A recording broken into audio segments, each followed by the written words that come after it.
नवरात्रि में प्रथम पूजा तो माता शैलपुत्री की होती है, किंतु इनसे जुड़ी कथा तो अब भी शेष थी राजा देवोदास। उधर प्रजापति दक्ष नंदी एवं अन्य गणों के साथ अब कुछ अनुचित करने जा रहे थे। जाओ, मैं तुम सभी को श्राप देता हूँ। तुम सभी वेद से बहिष्कृत रहोगे। वेद के मार्ग से भ्रष्ट और ऋषि मुनियों द्वारा त्यागे जाओगे। तुम सभी हड्डियों का आभूषण धारण कर मदिरा पान में व्यस्त रहो। ये सभी गणों को मेरा श्राप।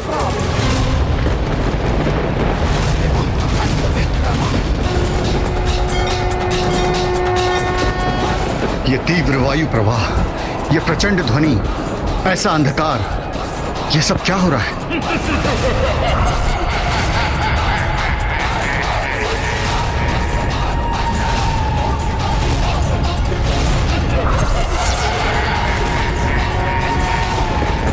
दुष्ट दक्ष प्रजापति, आपने आज सिद्ध कर दिया कि आपको शिव तत्व का लेश मात्र भी ज्ञान नहीं है। प्रजापति दक्ष, मैं आपको श्राप देता हूँ कि आपके इसी अहंकार के कारण एक दिवस ऐसा भी होगा कि आपके शरीर पर आपका शीश नहीं, अज का शीश होगा।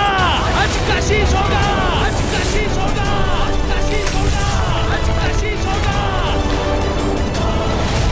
जो धर्म का पालन ही नहीं करते, वो श्राप दे भी तो क्या है, उसका श्राप फलित ही नहीं होगा। प्रजापति दक्ष, आप अपने अहंकार की सभी सीमाएं लांघ चुके हैं और अब इसका परिणाम भुगतने के लिए तत्पर हो जाइए।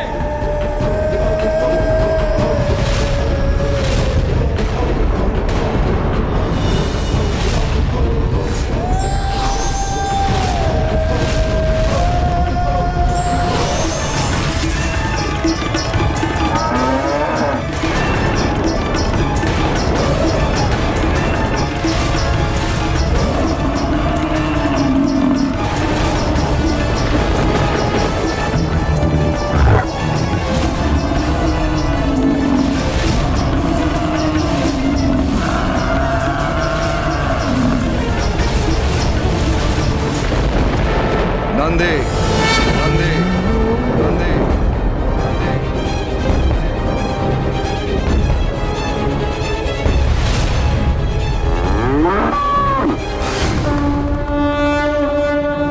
प्रजापति दक्ष और नंदी के इस व्यवहार के कारण तो महादेव का क्रोध अपने चरम पर होगा ना? फिर क्या हुआ ब्राह्मण देवता? महादेव तो स्वयं परम ब्रह्म है, अनादि हैं, अनंत हैं और किसी भी शाप से परे। इसलिए जो उनका है, कोई शाप देकर उस वस्तु आदि से उन्हें कैसे वंचित कर सकता है? आपके इन्हीं प्रश्नों का उत्तर देने के लिए ही तो हम यहाँ आए हैं महाराज देवदास। सत्य तो ये है कि आपको पिताश्री की महिमा और उनके विषय में सब कुछ ज्ञात होते हुए भी आपने उन्हें उनकी काशी और हमारी माता से दूर कर दिया। माता, यही तो विडंबना है कि कभी कभी ऐसे महाज्ञानी व्यक्ति भी भूल कर बैठते हैं, जैसे दक्ष प्रजापति ने की।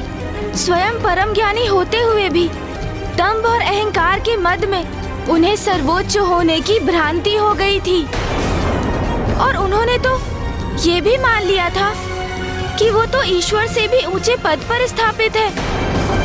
और इसी भ्रम के कारण एक ऐसी घटना घटित हुई जिसका बहुत भीषण परिणाम हुआ।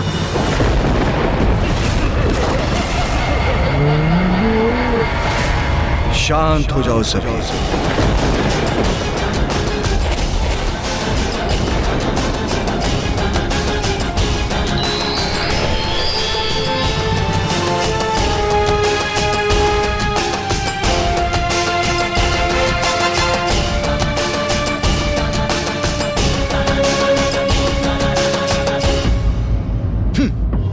मुझे आतंकित करेंगे इन अघोरी के गण।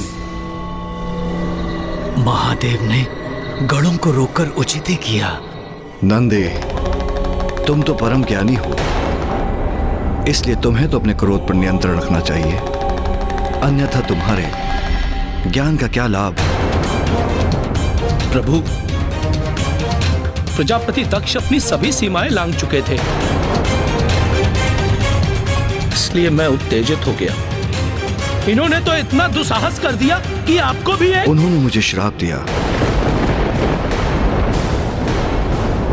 मैं इन कुलहीन, कुसंस्कारी, दुष्ट प्रवृत्तिधारी, शमशान में निवास करने वाले को श्राप देता हूँ। नंदे, तुम ये कैसे भूल गए कि कोई मुझे श्राप नहीं दे सकता? तुम कैसे भूल गए कि मैं ही यज्ञ हूं, मैं ही यज्ञ कर्म हूं, और यज्ञ के सभी साधन भी मैं हूं।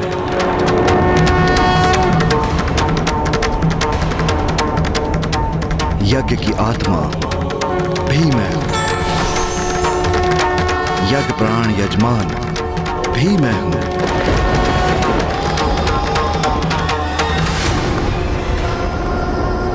और जो यज्ञ से बहिष्कृत हैं, वो भी मैं हूं।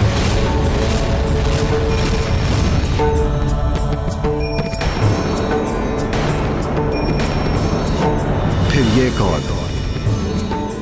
तुम कौन? वास्तव में मैं ही सब हूं। अच्छा, तो इतना अभिमान है इन्हें। मेरे श्राप को व्यर्थ बताकर अपनी महिमा का बखान कर रहे हैं ये वनवासी। महादेव, उससे बहुत बड़ी भूल हो गई।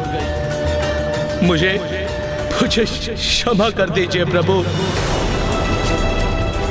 वृषभ के सिंह भी घातक होते हैं। अघोरी और उसका गण विचित्र स्वांग रच रहे हैं यहाँ। भूल का आभास व्यक्ति के हृदय को निर्मल कर देता है, और फिर भूल कैसी भी हो, व्यक्ति क्षमा योग्य हो जाता है। चलो नंदे।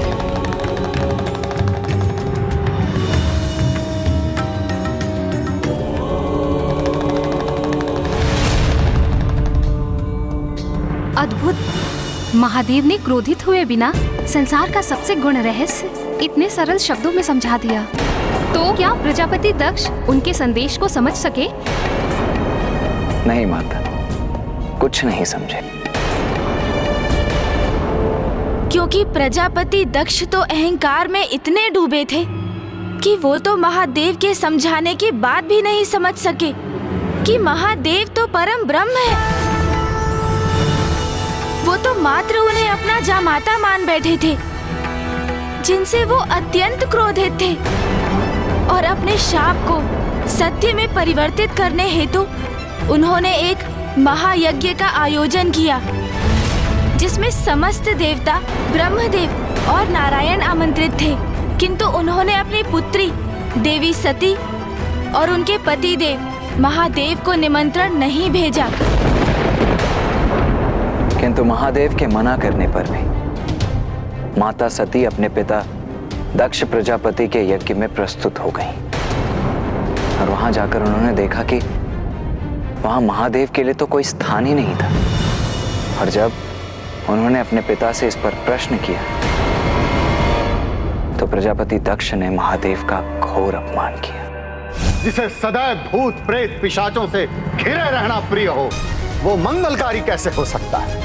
अरे वो तो अमंगलकारी है। वो अकुलिन, उदंड है, जिसे स्वच्छता का रत्ती भर भी ज्ञान नहीं। तुम मुझे उसे इस महायज्ञ में आमंत्रित करने के लिए कह रही हो। अरे उसे इस महायज्ञ में तो क्या, मैं किसी यज्ञ में आमंत्रित नहीं करूंगा। माता उस यज्ञ में गई ही क्यों, जहाँ वो आमंत्रित ही नहीं थी? माता, यही तो प्रभु की महालीला है। नंदी जी ने जो शाप प्रजापति दक्ष को दिया था, उसे तो पूर्ण होना ही था ना। मैं आपको श्राप देता हूँ कि आपके इसी अहंकार के कारण एक दिवस ऐसा भी होगा कि आपके शरीर पर आपका शीश नहीं, अज का शीश होगा। तो ये घटना उसी का निमित्त बनी। माता सती समझ चुकी थी कि एकमात्र प्रभु रौद्र रूप में ही दक्ष एवं उनके सहयोगियों का अहंकार मिटा सकते हैं, और महादेव का रुद्र रूप जागृत करने हेतु माता ने उसी महायज्ञ में स्वयं का दाह कर दिया।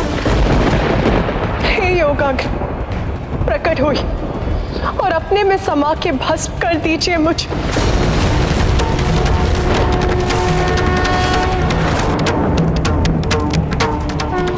जब महादेव को ज्ञात हुआ कि माता सती ने स्वयं का दाह कर दिया है, तो क्रोध में आकर उन्होंने अपना रौद्र रूप वीरभद्र जी को अपनी जटाओं से प्रकट किया और माता भद्रकाली का आवाहन कर उन्हें दक्ष के विनाश का आदेश दिया।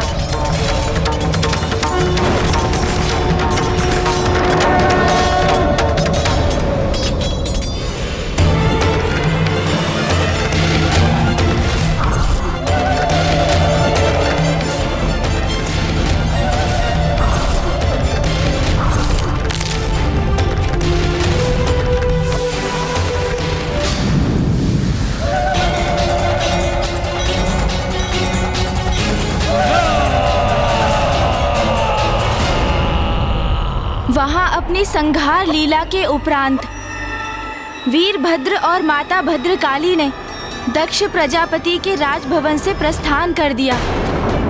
नंदी जी का शाप फलित हो चुका था और दक्ष प्रजापति की पत्नी देवी प्रसूति की विनती सुन और समस्त देवताओं के निवेदन को स्वीकार कर महादेव ने दक्ष प्रजापति को पुनः जीवन दान अवश्य दिया, किंतु अब उनका शीश पूर्व की भांति नहीं, एक अज का शीश था। जहां एक और महादेव अपनी प्रिय देवी सती को खोकर शुद्ध और अशांत थे, वहीं दूसरी ओर वीरभद्र और मां भद्रकाली अभी भी रोष से भरे आगे बढ़ते जा रहे थे। समय के साथ मां भद्रकाली का क्रोध तो शांत हो गया, किंतु उन्हें आभास हुआ कि वीरभद्र अभी भी अत्यंत क्रुद्ध और रोष में थे, जिसके कारण सृष्टि में विनाश की स्थिति उत्पन्न हो चुकी थी। ये क्या? इनका क्रोध तो शांत ही नहीं हो रहा है। और इसी प्रकार आगे बढ़ते बढ़ते वीरभद्र जी और माता भद्रकाली गोदावरी नदी के तट तक पहुंच गए।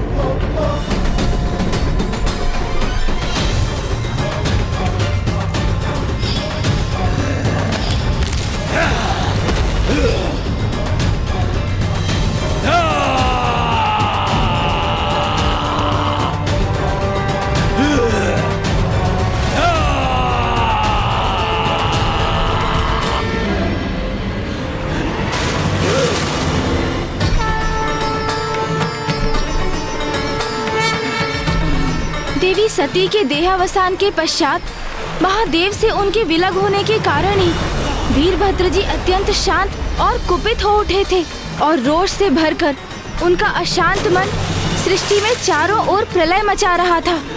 अब अवश्य शांत होंगे प्रभु।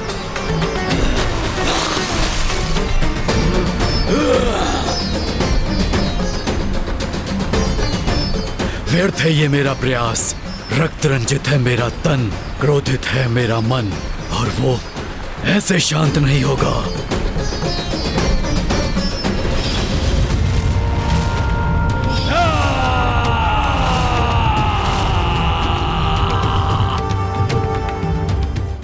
एक ओर गोदावरी नदी के तट पर वीरभद्र जी का क्रोध ज्वालामुखी के समान फटने ही जा रहा था और दूसरी ओर दक्ष प्रजापति के राजभवन में महादेव देवी सती के पार्थिव शरीर को अपनी भुजाओं में भर स्वयं पर नियंत्रण खो बैठे थे।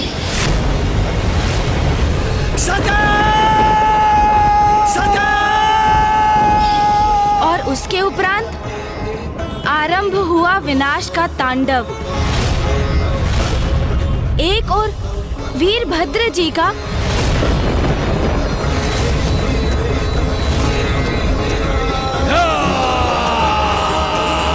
तो दूसरी ओर स्वयं महादेव का।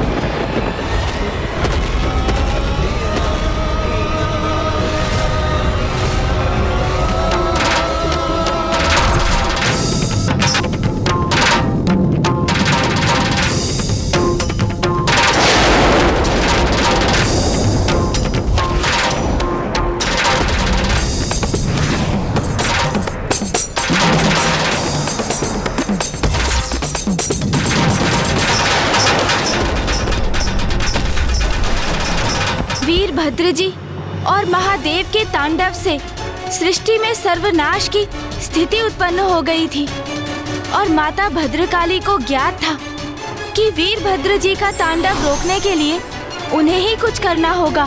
तब माता भद्रकाली ने वीरभद्र जी को शांत करने का निश्चय किया।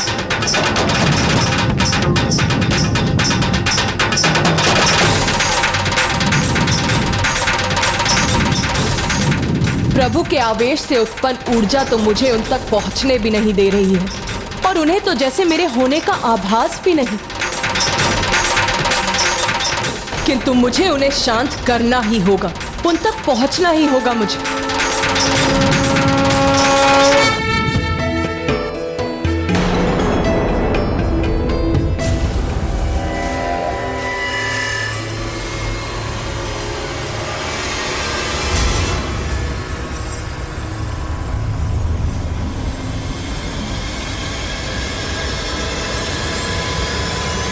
माता भद्रकाली जल में विलीन हो गई, किंतु इससे वीरभद्र जी का क्रोध कैसे शांत होने वाला था?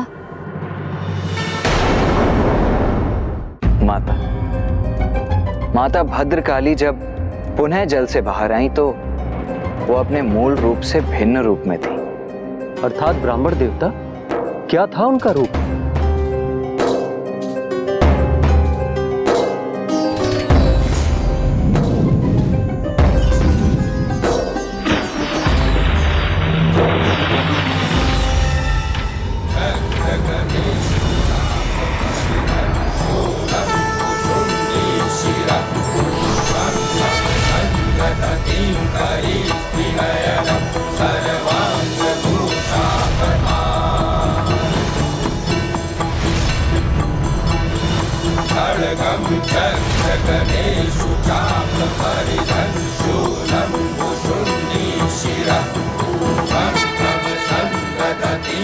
आपने यहाँ आकर अपने सौम्य सौंदर्य रूप से मुझे अवसाद और आवेश से मुक्त किया। मैं आपका साथ पा सकूं, ये मेरी इच्छा है। कहिए देवी, क्या आप मुझसे विवाह करना स्वीकार करेंगी?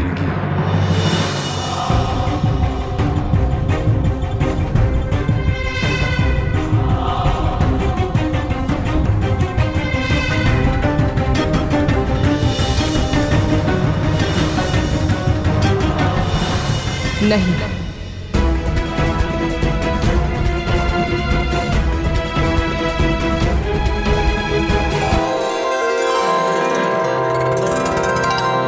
स्वामी, पाणी ग्रहण संस्कार के पूर्व आपको मेरा स्पर्श करने की अनुमति नहीं।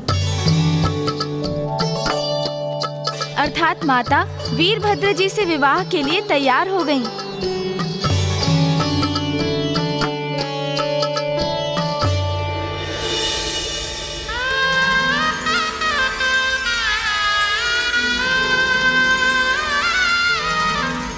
वीरभद्र जी और माता भद्रकाली जी का विवाह संपन्न हुआ और वो एक हुए।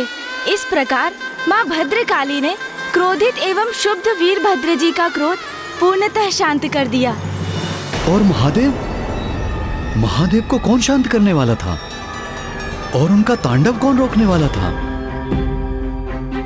महादेव के रोष का तांडव तो तभी रुक सकता था जब माता सती का शरीर उनसे विलग होता। इसीलिए देवताओं ने श्री हरि नारायण से प्रार्थना की कि वो इस स्थिति में हस्तक्षेप कर उसे संभाले। श्री हरि नारायण के सुदर्शन चक्र ने माता सती के पार्थिव देह को 51 भागों में विभक्त कर महादेव से पृथक कर दिया और फिर माता सती के देह के अंश जहाँ जहाँ पृथ्वी पर गिरे वहाँ वहाँ शक्तिपीठ स्थापित हुए। एक और माता भद्रकाली से वीरभद्र जी का विवाह उनके शांत होने का कारण बना, तो वहीं दूसरी ओर देवी सती का संसार से लोभ उनके सौम्य रूप से रौद्र रूप में परिवर्तन का कारण बना।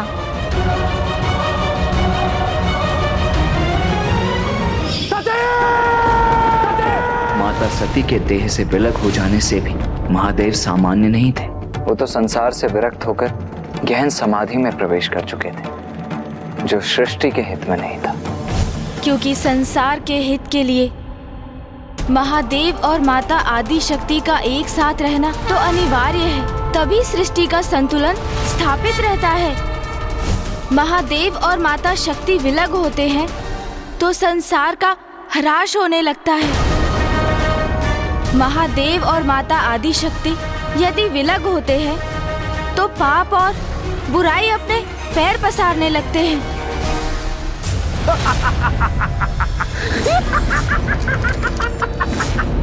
महादेव और माता आदि शक्ति के विलग होने से कभी कुछ भला नहीं हुआ है, ना तब और ना ही कभी और। अनर्थ? महादेव और देवी सती का विलग होना अर्थात महाअनर्थ।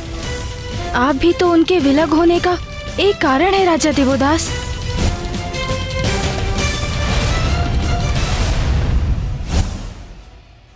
महादेव तो समाधि में चले गए थे, किंतु सती माता तो थी नहीं। तो महादेव को उनकी अवस्था से कौन निकालने वाला था? माता शैलपुत्री। शैलसुता है जग कल्याणी, जय मां शैलपुत्री। महादेव को पूर्ण किया तूने, तू है मां अधिष्ठात्री। क्रोध और अहंकार पर नियंत्रण आवश्यक है, उसी में स्वयं और लोक का कल्याण निहित है।